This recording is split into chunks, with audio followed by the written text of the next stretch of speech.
स्वागत है नई कहानी में। यह कहानी एक किसान की है जो कि बहुत ही मेहनती था। वो बड़ी मेहनत से खेतों में अनाज उगाता था और उसकी देखभाल करता था। पर अक्सर ही उसकी फसल खराब हो जाती थी। कभी सूखा पड़ जाता, कभी बाढ़ आ जाती या कभी तेज धूप और कभी आंधी। कोई ना कोई वजह से उसकी फसल खराब हो ही जाती थी। एक दिन किसान पेड़ के नीचे बैठकर अपनी बर्बाद हुई फसल को देख रहा था और तभी वह गुस्से में आसमान की तरफ देखकर भगवान से कहता है कि मालिक, आपको तो सब बहुत महान मानते हैं और सबसे ज्यादा ज्ञानी मानते हैं। कहते हैं कि आप सब जानते हैं, लेकिन मुझे लगता है कि आपको कुछ भी नहीं पता है। मुझे यह लगता है कि आपको तो यह भी नहीं पता होगा कि फसल कैसे होती है।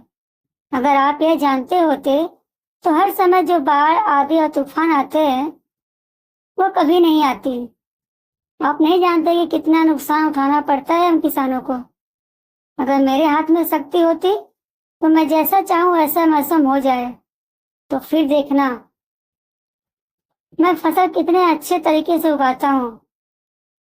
तभी उतने में ऊपर से एक आवाज आई, ले, मैं तुझे यह ताकत देता हूँ कि आज से तू जैसा चाहेगा वैसा मौसम करके अपनी फसल को उगा सकता है और अपनी फसलों का हिफाजत कर सकता है। एक दो दिन गुजर जाने के बाद किसान ने फिर से अपने खेत में गेहूं की फसल उगाई। अब किसान के पास तो शक्ति थी, वो जैसा चाहे वैसा मौसम कर सकता था। तो किसान ने आंधी, तूफान और बाढ़ कुछ भी अपने खेतों पर आने नहीं दिया। किसान ने अपनी फसलों को बर्बाद होने से बचाया और उस साल उस किसान के खेत में ऐसी फसल हुई जो पहले कभी नहीं हुई थी। मन ही मन वह किसान बहुत खुश हो रहा था और यह साथ ही सोच भी रहा था कि भगवान को बताऊंगा, इसे कहते हैं शक्ति का सही इस्तेमाल।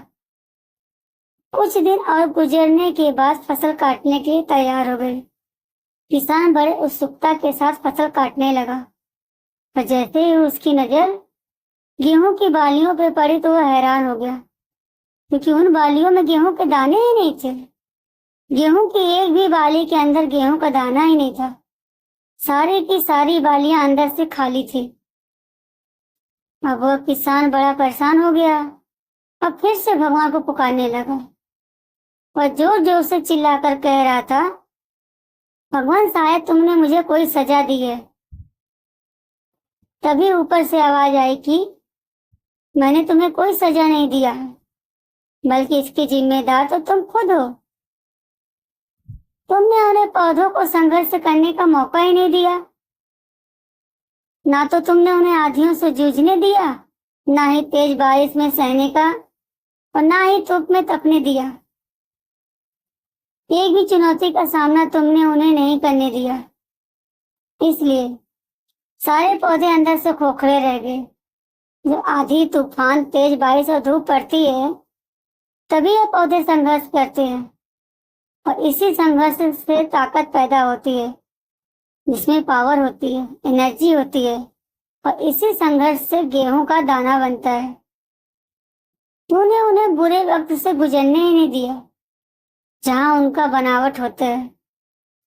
सारी बालियां इसीलिए खोखली रह गई क्योंकि तुमने अपने पौधों को संघर्ष कराया ही नहीं। सेम यही चीज सेम यही चीज दोस्तों हमारे साथ भी होती है। इस कहानी से हमें यह सीख मिलती है कि वक्त जितना भी बुरा हो, जिसे लोग संघर्ष कहते हैं, स्ट्रगल कहते हैं, यहीं से एक इंसान की तरक्की होती है।